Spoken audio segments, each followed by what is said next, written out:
आज कानपुर से एक बहुत ही दुखद खबर आई है, जहां कानपुर शहर का ऐतिहासिक गौतम बुद्ध पार्क अब शिवालय पार्क के नाम से जाना जाएगा। हिंदुस्तान अखबार ने बताया है कि नगर निगम ने 15 करोड़ रुपए खर्च करके इस पार्क को नया स्वरूप देने का फैसला लिया है। इसमें 12 ज्योतिर्लिंगों की प्रतिकृतियां, त्रिशूल, डमरू और नटराज की मूर्तियां लगाई जाएंगी। यह आरएसएस बीजेपी की सोच और बुद्ध के प्रति उनकी मानसिकता को दिखाता है। किस प्रकार यह लोग आज भारत की अनमोल धरोहर बुद्ध को मिटाने की कोशिश कर रहे हैं। खबर को लेकर देश के ओबीसी, एससी, एसटी समाज में भारी आक्रोश है और सोशल मीडिया पर कानपुर नगर निगम के निर्णय का जबरदस्त विरोध देखने को मिल रहा है। 2 दिन पहले ही आरएसएस प्रमुख मोहन भागवत का बयान आया था कि भारत में आक्रांताओं के नाम पर बने शहर और पार्क के नाम बदले जाने चाहिए। गौतम बुद्ध पार्क का स्वरूप और नाम बदले जाने की खबर से लगता है कि शायद योगी सरकार गौतम बुद्ध को आक्रांता मानती है और उनके विचार और उनके नाम पर बने पार्क को बर्दाश्त करने को भी तैयार नहीं है। जबकि योगी आदित्यनाथ खुद जिस गोरखनाथ मठ के मठाधीश हैं, वह एक बौद्ध मठ है।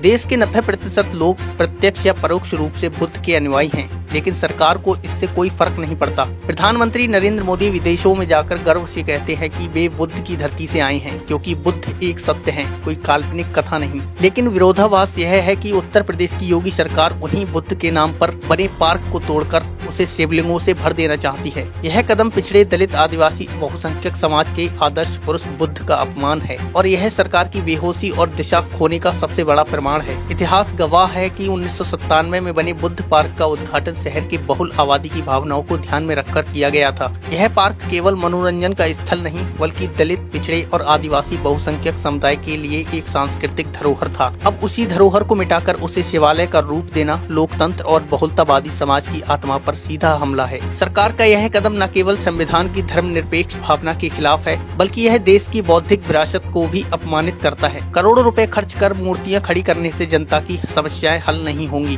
बेरोजगारी, महंगाई और कानून व्यवस्था जैसे मुद्दों से ध्यान भटकाने के लिए सरकार धार्मिक प्रतीकों का सहारा ले रही है। आज जरूरत है कि ऐसे फैसलों का विरोध हो और यह सवाल पूछा जाए कि आखिर क्यों सार्वजनिक स्थलों पर बुद्ध जैसे ऐतिहासिक और विश्व पुरुष की पहचान बदलकर ब्राह्मण धर्म और काल्पनिक पौराणिक ब्राह्मण कथा कहानियों की पहचान को थोपकर भारत के अमूल्य की स्मृतियों को मिटाया जा रहा है। क्या यही मोदी का असली चेहरा है, जो दुनिया में जाकर कहते हैं बुद्ध के देश से आया हूँ और भारत में बुद्ध की विरासत को मिटा रहे हैं। निष्कर्ष साफ है कि सरकार विकास नहीं, विभाजन की राजनीति कर रही है। प्रिय साथियों, इंडस न्यूज टीवी को सुचारू रूप से चलाने के लिए हमें आपकी आर्थिक मदद की जरूरत है। आपसे अनुरोध है कि आप पेट्रियन पर इंडस न्यूज टीवी के सदस्य बनकर हमारी आर्थिक मदद जरूर करें। पेट्रियन एक ऐसा प्लेटफॉर्म है जहां आप हर महीने एक छोटी सी राशि देकर इंडस न्यूज टीवी को सपोर्ट कर सकते हैं। ये समर्थन हमें बिना किसी दबाव के निष्पक्ष और जन पक्षधर पत्रकारिता करने की आजादी देगा। आपका छोटा सहयोग बड़े बदलाव की नींव बन सकता है। इंडस न्यूज टीवी के पैट्रियन सदस्य बनने पर